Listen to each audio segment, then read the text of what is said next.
halkani waa BBC oo aad ka dhagaysataan mawjadaha gaagaaban FM-yada magaalooyinka qaarkood iyo barta internetka ee bbcsomali.com.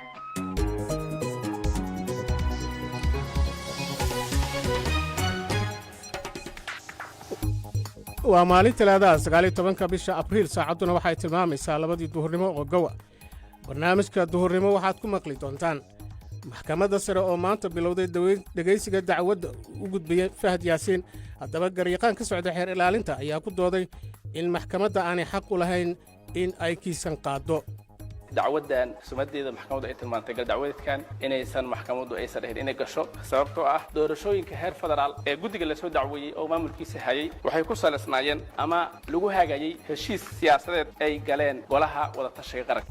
balse qareenkii u doodayay Fahad Yaasiin ayaa isna waxa ku dooday sida tan: habraacyada xeer nidaamiyaasha iyo xeer hoosaadyaasha guddiyada meel ay ugu qoranta horta ma jirto in golaha wada tashiga qaranka uu noqonayo meesha ugu dambaysa loo cabanayo. dabcan haddii ay jirto waxaan dhax inoo ah dukumeentiyadaas iyo xeerarkaas ayaa dhax inoo ah. maxkamadda Maroodijeex magaalada Hargeysa ayaa sii daysay qaar ka tirsan wariyaasha ku xirnaa magaaladaasi. ruushka oo sii xoojiyey qoomihii ku hayay goobo kala duwan oo dalka Ukraine ka tirsan iyo wararkii ciyaaraha. barnaamijka waxaa soo saaray Axmed Badri iyo Cabdifataax Ibraahim Cagayare, waxaana idinla socodsiinaya anigoo ah Maxamed Shiil Xasan.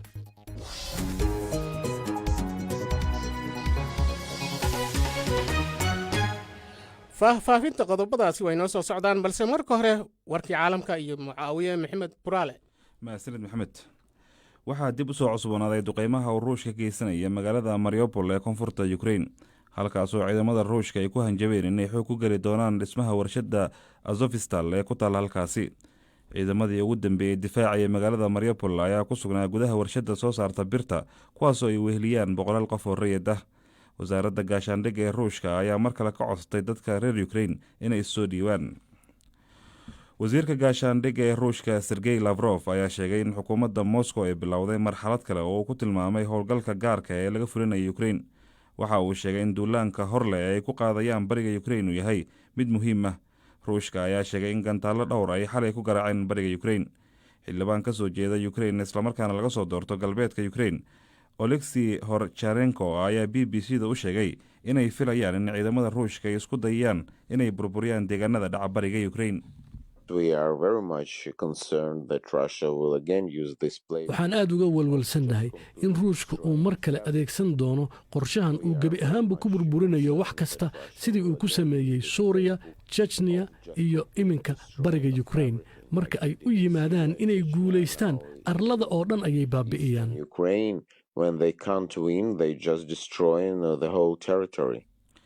ra-iisul wasaaraha Poland Mateusz Morawiecki ayaa booqday dad barakacyaal ah oo ku nool magaalada Lviv ee galbeedka Ukraine, isagoo furay dhismo cusub oo ku meel gaar ah oo loogu talagalay barakacyaasha.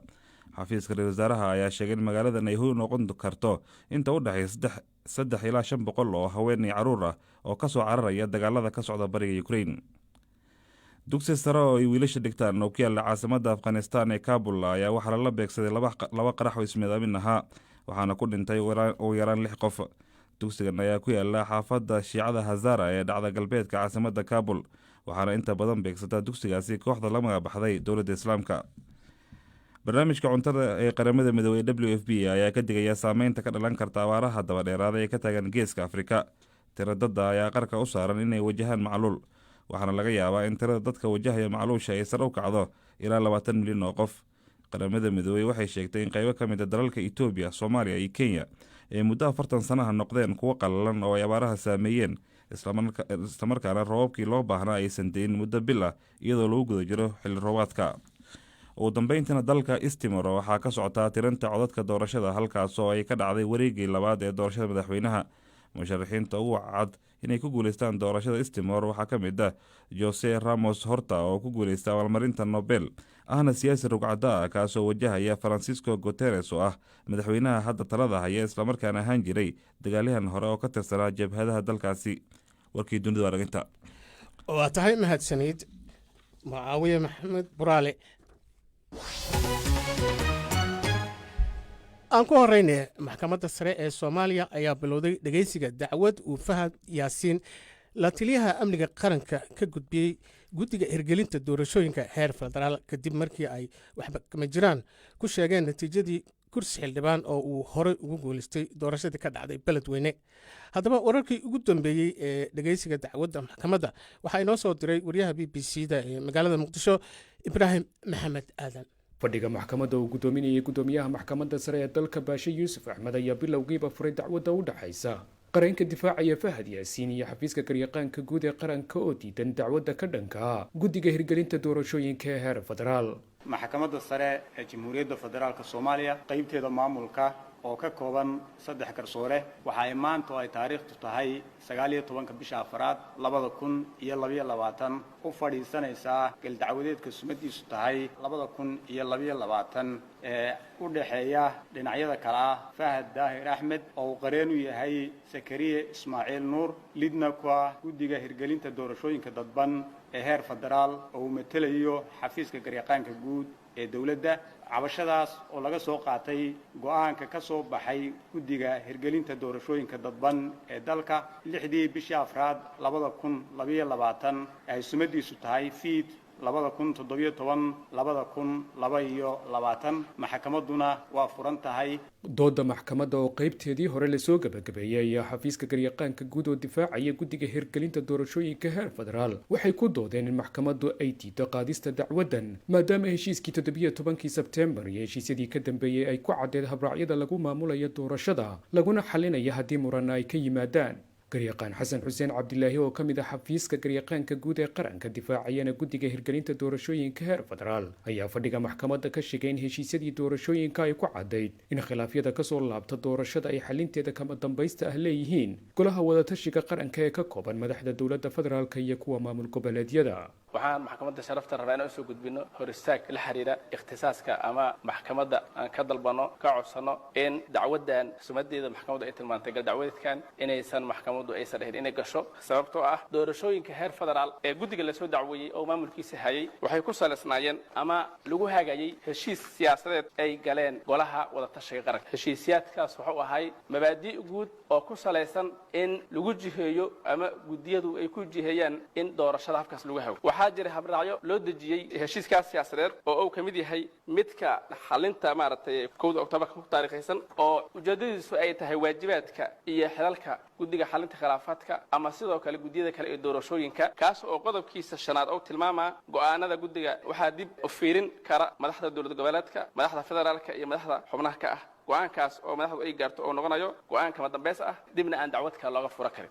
dhinaca kale qareenka u doodaya Fahad Yaasiin oo la yiraahdo garyaqaan Sakariye Ismaaciil Nuur ayaa ku adkaysanaya in dooda xafiiska qareenka guud aanay haysan sharciyad ay dacwadda ka hor istaagto sidaas daraadeedna ay maxkamaddu horey u wada qaadista kiiska. horta marka ugu horeyso ma jirto meel sharciga looga sheegay in madal ama waxa la yiraahdo madasha golaha wadatashiga qaranka ay tahay meesha ugu dambeysay loo cabanayo. dabcan meel sharciga looga sheegay ma jirto. heshiiskii 17 Sebtembar 2020 iyo heshiiskaas markii la ansixiyo sharciyan loo ansixiyay xeer number 30 habraacyada xeer nidaamiyaasha iyo xeer hoosaadyaasha guddiyada meel ay ugu qoran tahay horta ma jirto in golaha wadatashiga qaranku uu noqonayo meesha ugu dambeysay loo cabanayo. dabcan haddii ay jirto waxaan dhax inoo ah dukumeentiyadaas iyo xeerarkaas ayaa dhax inoo ah xafiiska garyaqaanka guudna inuu soo gudbiyaan ka rajayn doonaa. marka laga hadlayo madasha wadatashiga qaranka eraygaas waxaa lagu isticmaalay faqradda 5aad ee habraaca lagu dhisay guddiga xalinta khilaafaadka 1 Oktoobar 2020 ayaa magacaas horta meel looga xusay. markii awoodooda laga hadlayaan waxaa la sheegay inay gelayaan ama go'aan ka gaarayaan arrimaha u baahan xalka siyaasadeed. inkastoo gudoomiyaha maxkamadda sare uu soo xiray dooda maxkamadda haddana lagama filaya isla maantaba in xukun soo baxo sida ay BBC-da u sheegeen ilo ku dhow garsoorayaasha dacwaddan qaadaya. Fahad Yaasiin Xaaji Daahir oo hadda ah la taliyaha amniga qaranka ee madaxweyne Farmaajo horeyna uu soo noqday agaasimaha hay-adda sirdoonka ayaa xubin xildhibaannimo loo doortay 20 bishii Febraayo ee sanadkan magaalada beledweyne ee xarunta gobolka Hiiraan. waxaase doorashadiisa ku gacan saaray guddiga hirgelinta doorashooyinka heer federaal oo sheegay in aan la marin habraacyadii doorashada u degsanaa. taasina waxay abuurtay jahwareer iyo khilaaf cusub waxayna markii dambe geyaysiisay Fahad Yaasiin inuu u cawdo maxkamadda sare. Ibraahim Maxamed Aadan, BBC, Muqdisho. isla wararka muqdisho ayaanu weli ku jirnay. waxaa maanta ka bilowday muqdisho diiwaangelinta musharaxiinta u tartamaya guddoonka golayaasha sharci dejinta ee Soomaaliya. sidoo kale aqalka sare ee baarlamaanka oo ah sanadka ayaa isna bartiisa facebooka ku qoray inay bilaabantay diiwaangelinta ogaanka aqalka sare. ibraahim maxamed aadan ayaa warbixintan inooga diyaariyay.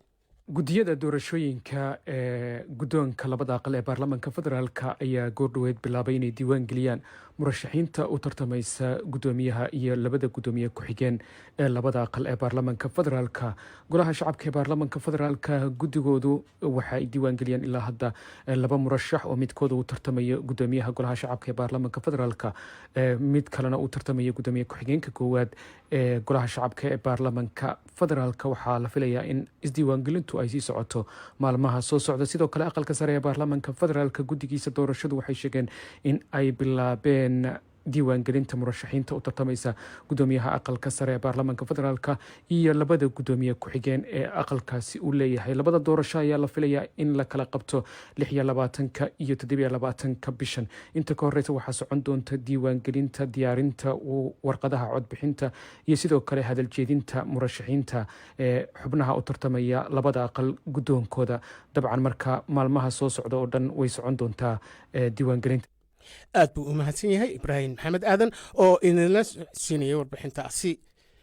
halka aad naga dhegaysanaysaan waa b b c waxaad ka heli kartaa wararkii ugu dambeeyey ee Soomaaliya iyo caalamka oo dhan maalin walba. waa tahay sida aad ku maqlayseen wararka caalamka. ciidamada ruushka ayaa waxay sii xoojiyeen duqeymaha iyo weerarada ay ku hayeen goobo kala duwan oo dalka Ukraine ka tirsan. ruushka ayaa xoogga saaraya iminka gobolka Donbas ee bariga Ukraine iyo magaalada go'doonsan ee Mariupol. magaaladaasi ayaa weli waxaa ku xayiran kumanaan qof oo rayda. wararkii ugu dambeeyey ee dagaalada Ukraine iyo waxyaabaha ay BBC-du ka qortay waxaa isku soo duway wariyaheena Axmed Beder. xukuumadda Moscow ayaa sheegtay inay duqeyseen ka badan kurbar tilmaameed ilaa xalay. wasaaradda gaashaandhigga ee ruushka ayaa mar kale ka dalbatay ciidamada Ukraine ee ka dagaalamaya magaalada Mariupol inay isdhiibaan islamarkaana loola dhaqmi doono si waafaqsan sharciga bini'aadanimada. bandulaha militariga Ukraine ayaa dhankiisa sheegay in ruushka ay xoojiyeen howlgallada ka dhanka bariga Donbas, balse ciidamada Ukraine ayaa qaaday weeraro rogaal celis ah oo ay guula ka gaareen koonfurta Kharkiv, sida ay sheegeen saraakiisha militariga dalkaasi. dhanka kale wararka ka imanaya magaalada Mariupol ee koonfurta Ukraine ayaa sheegaya in dagaalyahanada gooni-goosodka ee taageersan ciidamada ruushka ay isku dayayaan inay xoog ku galaan goobo difaaca iyo weliba goobo kale oo ay ku sugan yihiin boqolaal rayida. shir jaraa'id uu qabtay afhayeenka wasaaradda gaashaandhigga ruushka Igor Konshakov ayaa faahfaahin ka bixiyay howlgallada ruushka ay qaadeen ilaa xalay. Вооруженные силы Российской Федерации продолжают специальную военную операцию на Украине. ciidanka qalabka sida ee ruushka waxa ay sii wadaan howlgalladii militari ee gaarka ahaa ee ay ka wadeen Ukraine. habeennimadii ayaa gantaalada sida saxda ah wax u duqeeya ee ciidanka ruushka waxa ay caburiyeen 13 goobood oo ay ku xooganayeen askarta Ukraine iyo sidoo kale goobaha ay ku sugan yihiin askarta iyo qalabka cadowga ee Solvyansk, Barkinkov iyo Popasna. В районах населенных пунктов Славянск, Барвинково и Попасный. ciidamada ruushka waxa ay dhanka kale xoojiyeen weerarada ay ku hayaan saldhigyada Ukraine ee gobolka Donbas ee bariga dalkaasi. arrintan ayaa ku soo beegmaysa kadib markii madaxweynaha Ukraine Volodymyr Zelensky uu ku dhawaaqay in duulaanka ruushka ee la sugaya bariga Ukraine uu bilaabmay. Ihor Zakov oo ah sargaal ka tirsan xafiiska madaxweynaha Ukraine ayaa BBC-da u sheegay militariga Ukraine ay difaaci doonaan gobolka Donbas iyagoo adeegsanaya hubka ay siiyeen dalalka reer galbeedka. Ukrainian forces are able to resist, including in Mariupol, because parts of the Ukrainian... ciidanka Ukraine waxaa u suura gashay inay iska caabin ka sameeyaan meelo ay Mariupol ku jirto, sababtoo ah qaybo ciidanka Ukraine ka tirsan ayaa weli halkaa jooga. qaybo magaalada ahna waxaa qabsaday ciidanka ruushka. laakiin waa u muhiim ciidanka Ukraine inay helaan hub culus. micnuhu waa hanaanka artilleriga ee wata rasaasta u baahan yahay, taangiyo, gawaarida qafilan. haddii aan kuwa helno hubka wax lagu weeraro iyo kan difaaca waan u babacdhigi karnaa duulaannadaas. Armored vehicles. So if we have this, both defensive and offensive weapon, we will be ready to withstand this offensive. ruushka ayaa maalmihii u dambeeyay sii xoojiyey howlgallada militari oo ka wada gobollada kala duwan ee dalka Ukraine kadib markii uu degay mid ka mid ah maraakiibta ugu waaweyn ee dagaalka dalkaasi ruushka. ciidamada Ukraine ayaa waxa ay meelo badan oo dalkaasi ka tirsan ay ka wadaan iska caabin. waa tahay kaasina waxa uu ahaa Axmed Bedr oo inala socodsiinay warbixintaasi ku saabsan dalka Ukraine. magaalada Hargeysa wax maanta xabsiga la dhigay laga sii daayay 12 ka mid ah wariyaasha dhawaan lagu xiray halkaasi, balse waxaa weli xabsiga ku jira 3 ka mid ah wariyaasha. haddaba faahfaahinta warkan waxaa goor dhoweyd aanu wax ka weydiinay wariyaha BBC-da ee magaalada Hargeysa Sadiiq Maxamed Burmad. maxamed shiil xasan aad baa u mahadsan tahay. siideynta wariyaashu waxay ka dhacday maxkamadda ee degmada ee magaalada Hargeysa. saaka ayaa la keenay 12 ka mid ah 15kii wariye ee dhowrkii maalmood ee u dambeeyayba ku xidhnaa saldhigyada iyo goobaha ciidanka ee sida sirdoonka iyo CID-da ee loo haystay rabshadihii ka dhacay ee xabsiga iyo qaabkii ay uga warrameen. marka 15kiiba lama wada keenin, 12 ka mid ah ayaa la keenay. ciidankii dambe baarista gaar ahaan ayaa goobta keenay eedeynta ama ku soo rogi lahaa ama in lagu waayay sheegi lahaa. kadib halkaasi waxaa soo baxday warqadda maxkamaddu ay ku fasaxayso ama xorriyadoodii ay dib ugu celinayso wariyaashaasi, taasi oo ka dhigan inaan wax eeda lagu helin. muuqaal ahaan sidee u muuqdeen wariyaasha marka la sii deynay? aad baa dareenkoogu u kacsanaa. waxay ka mahad sheeganayeen horta goobihii ay ku xidhnaayeen oo ay sheegeen in si wanaagsan loola dhaqmay, laakiin waxay aad ay muujinayeen qaabkii loo qabtay markii la qabtay iyo bilowgii hore sidii loola dhaqmay inay ahayd si aan wanaagsanayn. waxa kale oo ay aad ula yaabanaayeen ama ay aad uga hadlayeen macnaha ay ka dhigan tahay in 12 wariye 17 bay ahaayeen markii maalintiiba waxa la sii daayay 2 ka mid ah oo haween ahaa. marka in 17 wariye hal maalin la wada xiro, arrintaas waxay ka dhigan tahayna aad bay uga hadlayeen. hawshan siideynta yaa fududeeyay ciidanka dambi baarista ee wariyaasha xiray. maxkamadda ayay hore uga codsadeen inay 5 maalmood oo dheeraada ay wariyaasha xabsiga ku sii hayaan, taasi ujeedadeeda ay ku macneeyeen inay baaristooda soo dhamaystirayaan. baaristana dee waxaa ka soo baxa ciddii eed leh iyo ciddii aan lahayn ama ay tuhmayaan. marka si waxay u muuqataa in wariyaasha dembi lagu soo waayey oo aan eed loo helin, laakiin haddana waxaa sii fududeeyey qaybo kala duwan oo bulshada oo ka howlgalay oo ay ka mid yihiin xildhibaano golaha wakiilada ah, ururka Soolja oo saaka xitaa goobjoog ahaa oo ilaa xalay ay la wada joogeen iyaga iyo xildhibaanadaasi, iyo qaybo kale oo bulshada ka mid ah oo maaragtay aan si toos ah uga hadal laakiin siyaabo kala duwan xalka uga qayb qaatayna way jiraan. wariyaasha laftigooda sidee u arkayeen siideyntooda?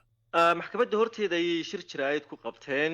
markii ay ka soo baxeenba waxay ku tilmaameen xadhigooga mid sharci darro ahaa, gaf ahaa oo dhacay xilli ay shaqadoodii ku guda jireen.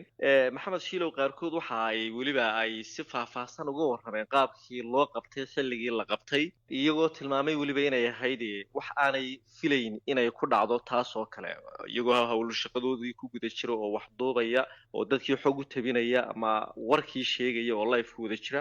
marka arrintaasi waxay ku tilmaameen inay ahayd mid aanay mudnayn. maxamedo waxay sidoo kale ay aad uga hadleen oo ay hadalkooda ku celceliyeen wariyaashii ay kaga yimaadeen goobtii ay ku xidhnaayeen iyaga ilaa imika aan la soo daynin, oo ay dowladda si adag u codsadeen in wariyaashaasna la soo daayo. marka dowladdu ayadu ma ka hadashay arrinta siideynta iyo waxyaabaha ku lugta leh? ilaa imika kamaya hadal, oo aniga laftigaygu waa isku daynay inaanu taliyaha ciidanka iyo saraakiisha ciidanka aanu la hadallo iyo wasaaradda warfaafinta ee hawshaas u qaabilsan.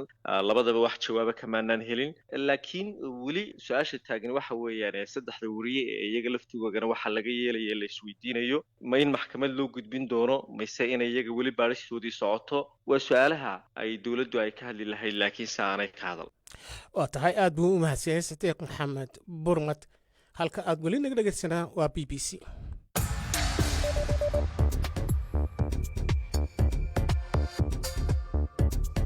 bogga internetka ee bbcsomali.com waxaad ku helaysaa maqal, muuqaal iyo qoraal. wararkii ugu dambeeyey ee caalamka iyo Soomaalida, sida ay u dhacayaan, halka ay ka dhacayaan iyo saamaynta ay leeyihiin. bbcsomali.com waxaa ka go'an daqiiqad kasta soo gudbinta warar la hubo, waraysiyo, warbixinno iyo macluumaad aqoon kororsi ah. haddaba si aad u hesho adeegyadaasi si fudud abka BBC Somali ugala soo deg Google Play ama App Store-ka. bbcsomali.com waa halka ugu horeysa ee wararka laga helo. bbcsomali.com mar kasta iyo meel kasta.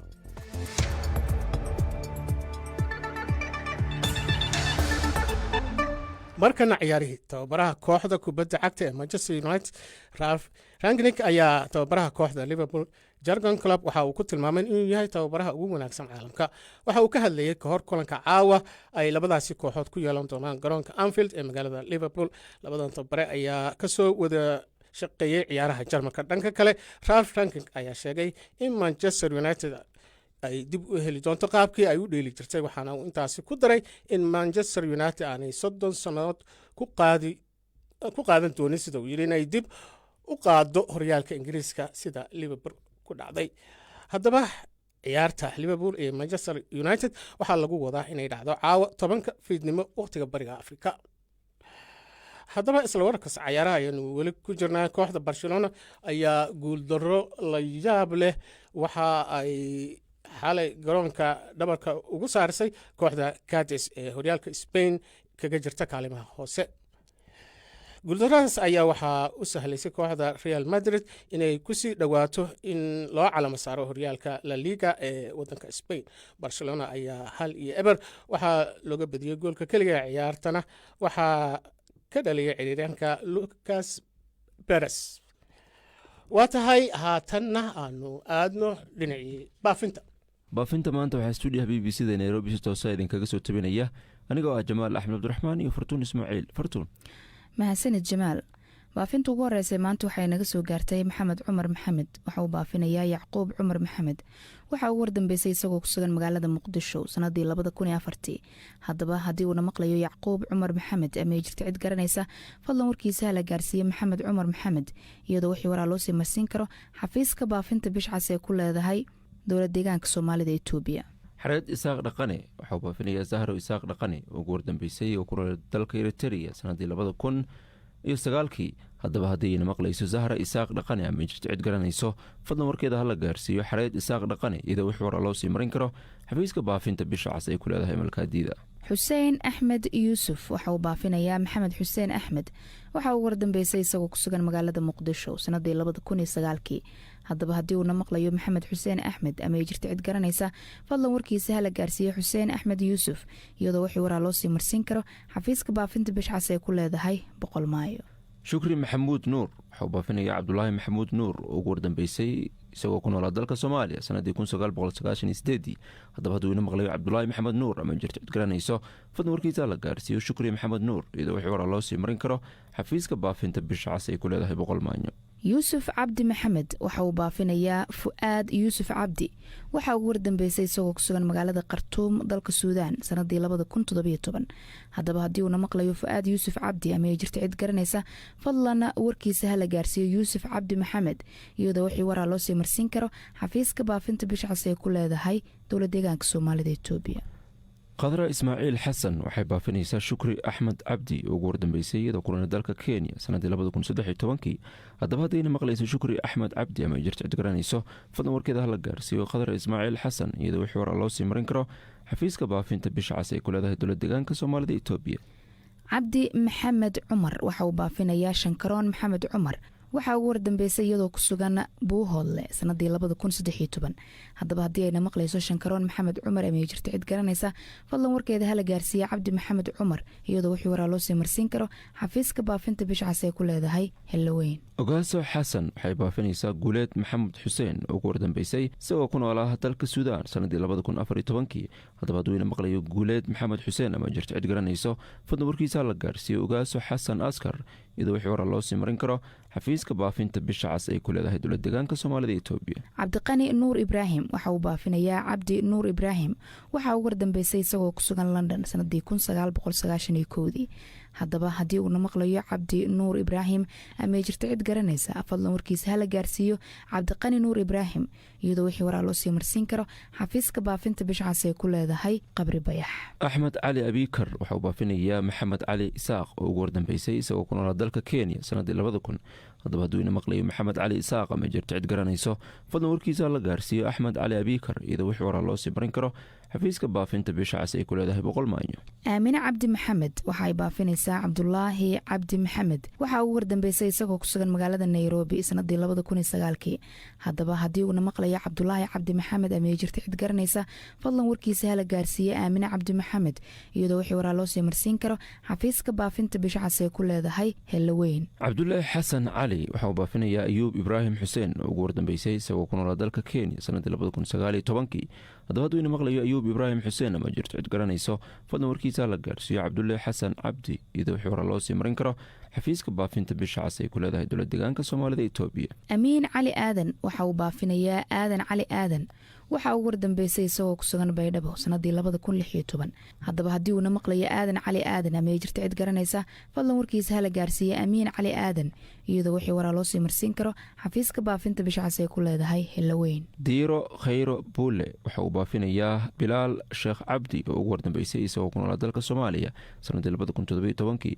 haddaba hadduu ina maqlayo bilaal sheekh cabdi ama jirta cid garanayso fadlan warkiisa la gaarsiiyo diiro khayro buule iyadoo wixii waraa loo sii marin karo xafiiska baafinta bishcaas ay ku leedahay buur aaminow. yuusuf cabdi axmed waxa uu baafinayaa qadar cabdi axmed waxa uu wardambeysay iyadoo ku sugan magaalada Addis Ababa ee dalka Itoobiya. haddaba haddii ayna maqlayso qadar cabdi axmed ama jirta cid garanaysa fadlan warkeeda hala gaarsiiyo yuusuf cabdi axmed iyadoo wixii waraa loo sii marsiin karo xafiiska baafinta bishcaas ay ku leedahay qabri bayax. maxamed xuseen cabdi waxa uu baafinayaa suuda mursal oo ugu wardambeysay iyadoo ku noolaa dalka Itoobiya sanadii 2007.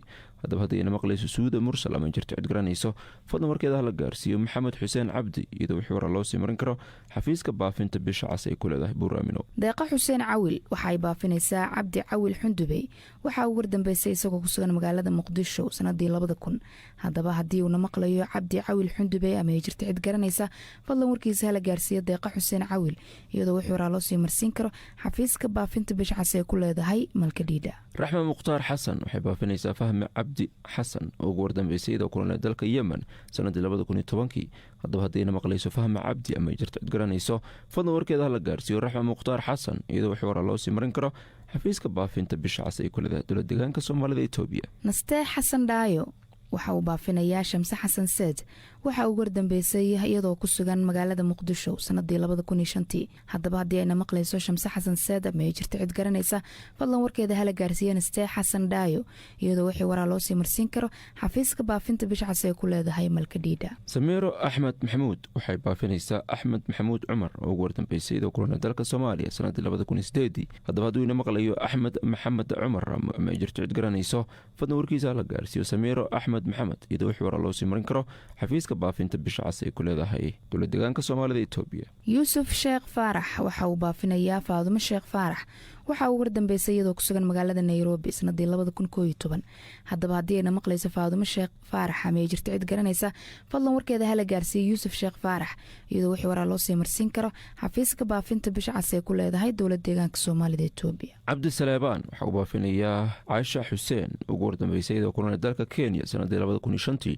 haddaba haddayna maqlayso caasha xuseen ama jirta cid garanayso fadlan warkeeda hala gaarsiiyo cabdi saleebaan iyadoo wixii waraa loo sii marin karo xafiiska baafinta bishcaas ay ku leedahay malkaadiida. muslime cali maxamed waxa ay baafinaysaa cabdulaahi cali macalin waxa ugu wardambeysay isagoo ku sugan magaalada Kismaayo sanadii 2007. haddaba haddii uuna maqlayo cabdulaahi cali macalin ama jirta cid garanaysa fadlan warkiisa hala gaarsiiyo muslime cali maxamed iyadoo wixii waraa loo sii marsiin karo xafiiska baafinta bishcaas ay ku leedahay dowlad deegaanka soomaalida Itoobiya. xaliimo axmed cumar waxa ay baafinaysaa naciimo maxamed ilyaas oo ugu wardambeysay iyadoo ku noolaa dalka Soomaaliya sanadii 2006. haddaba haddii ayna maqlayso naciimo maxamed ilyaas ama jirta cid garanayso fadlan warkeeda hala gaarsiiyo xaliimo axmed cumar iyadoo wixii waraa loo sii marin karo xafiiska baafinta bishcaas ay ku leedahay 100 maanyo. cali cilmi ugaas waxa uu baafinayaa yurub cali cilmi waxa uu wardambeysay iyadoo ku sugan magaalada kismaayo sanadii 2006 haddaba haddii ayna maqlayso yurub cali cilmi ama ay jirto cid garanaysa fadlan warkeeda hala gaarsiiyo cali cilmi ugaas iyadoo wixii waraa loo sii marsiin karo xafiiska baafinta bisha cas ee ku leedahay dowlad deegaanka soomaalida Itoobiya.